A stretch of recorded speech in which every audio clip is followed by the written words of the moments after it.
of which it is a part, my mother gave an example of lifelong love and of selfless service. My mother's reign was unequaled in its duration, dedication, and its devotion. Even as we greet, we give thanks for this most faithful life. I am deeply aware of this great inheritance and of the duties and heavy responsibilities of sovereignty which have now passed to me. In taking up these responsibilities, I shall strive to follow the inspiring example I have been set in upholding constitutional government and to seek the peace, harmony, and prosperity of the peoples of these islands and of the Commonwealth realms and territories throughout the world. In this purpose, I know that I shall be upheld by the affection and loyalty of the peoples whose sovereign I have been called upon to be, and that in the discharge of these duties, I will be guided by the counsel of their elected parliaments. In all this, I am profoundly encouraged by the constant support of my beloved wife. I take this opportunity to confirm my willingness and intention to continue the tradition of surrendering the hereditary revenues, including the Crown Estate, to my government for the benefit of all, in return for the sovereign grant which supports my official duties as head of state and head of nation. And in carrying out the heavy task that has been laid upon me, and to which I now dedicate what remains to me of my life, I pray for the guidance and help of Almighty God. I have with humble duty to crave your Majesty's permission for the publication of your gracious speech. Approved. Concerning the security of the Church of Scotland.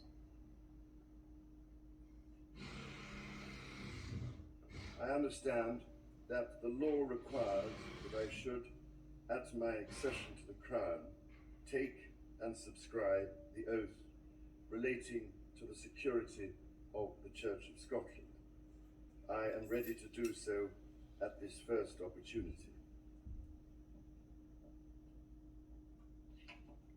I, Charles III, by the grace of God, of the United Kingdom of Great Britain and Northern Ireland, and of my other realms and territories, King, Defender of the Faith, do faithfully promise and swear that I shall inviolably maintain and preserve the settlement of the true Protestant religion as established by the laws made in Scotland in prosecution of the claim of right, and particularly by an act intituled An Act for Securing the Protestant Religion and Presbyterian Church Government, and by the acts passed in the Parliament of both kingdoms for union of the two kingdoms, together with the government, worship, discipline, rights, and privileges of the Church of Scotland.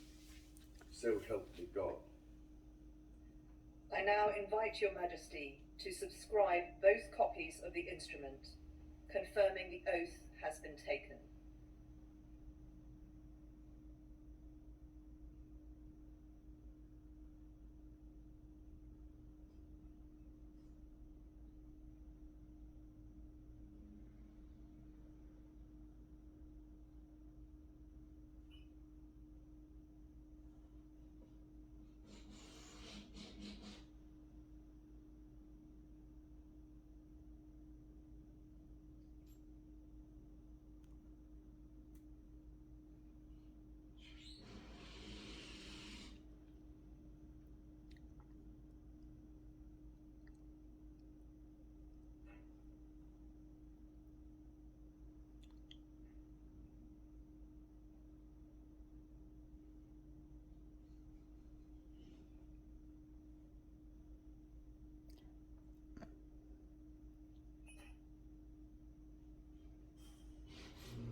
witnesses to His Majesty's oath to sign both copies of the instrument.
Draft of an order in council authorising your Majesty's declaration to be made public.